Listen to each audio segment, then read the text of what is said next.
Power equal to क्या होता है, पावर का फॉर्मूला भी हम डिराइव करेंगे। तो पावर इक्वल टू क्या होता है, the rate of doing electric work.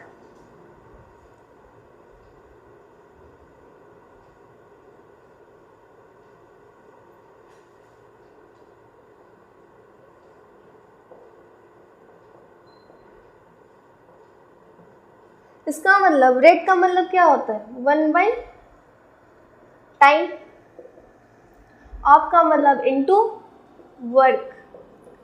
मतलब कि पावर का फॉर्मूला क्या हुआ,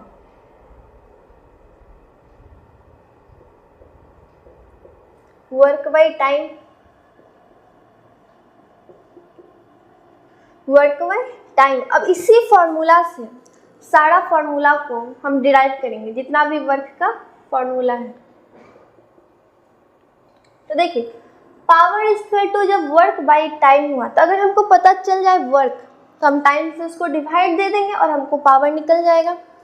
तो पहला फॉर्मूला डिराइव करने के लिए हमको पता है वर्क इक्वल टू क्या होता है, V इंटू क्यू। कहाँ से, तो याद होगा पढ़े थे V इक्वल टू W/Q होता है, वहीं से work equal to V into Q. और Q इक्वल टू क्या होता है, rate of flow of charge, मतलब कि करंट इक्वल टू होता है Q/T, और Q इक्वल टू वहीं से I इंटू टी, मतलब Q equal to I into T. तो वर्क इक्वल टू हम लिख सकते हैं VIT, V मतलब V वोल्टेज, I करंट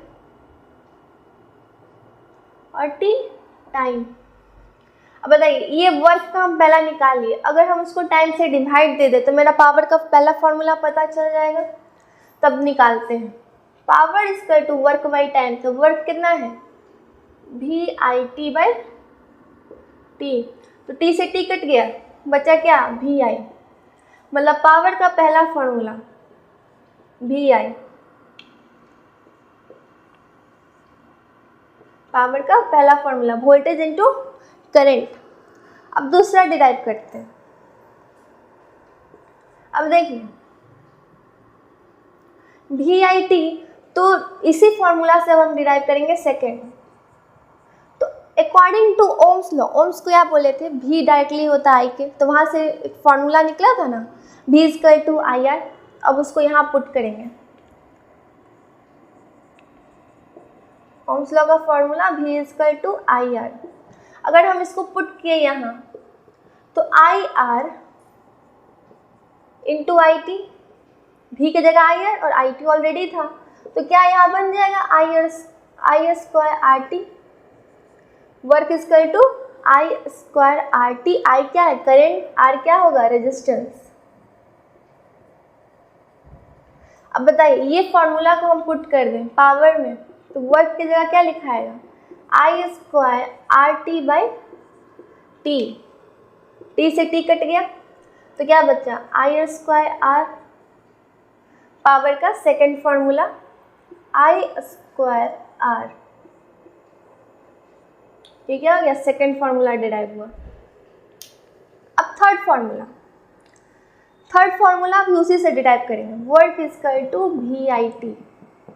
तो हमको पता है ओम्स लॉ के अकॉर्डिंग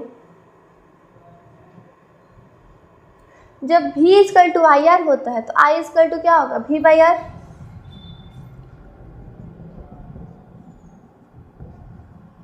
तो हम I की जगह क्या रखेंगे, V/R।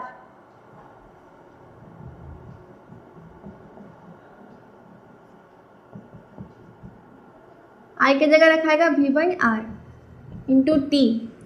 तो V स्क्वायर RT हो गया, दो V था। तो अब इसी फॉर्मूला को फिर पुट करेंगे पावर में,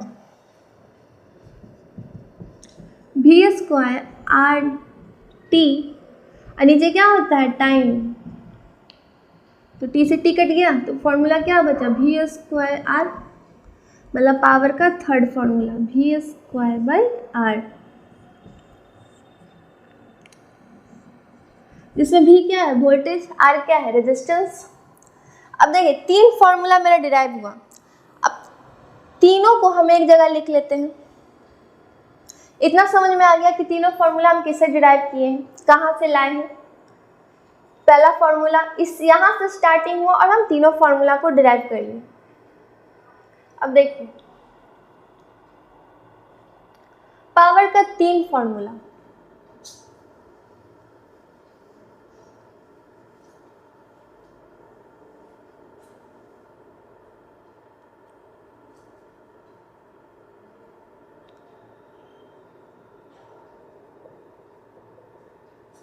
पहला VIT, दूसरा I²R VIT सॉरी VI, और दूसरा I²R और तीसरा V²/R। अब देखिए थोड़ा यूज समझ लीजिए। देखिए I²R को हम यूज करते हैं सीरीज में,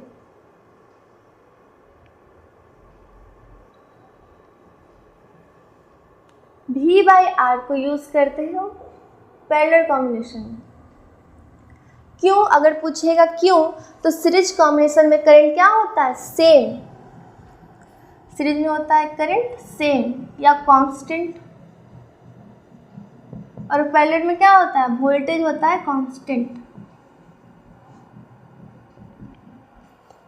अगर P=I²R है और सीरीज में हम इसको यूज़ कर रहे हैं और सीरीज में मेरा करंट कांस्टेंट है, इसका मतलब P डायरेक्टली हो गया R के, मतलब कि इन सीरीज में P डायरेक्टली किसके होता है, रेजिस्टेंस के। अब पैरेलल में P इनवर्सली होता है R के।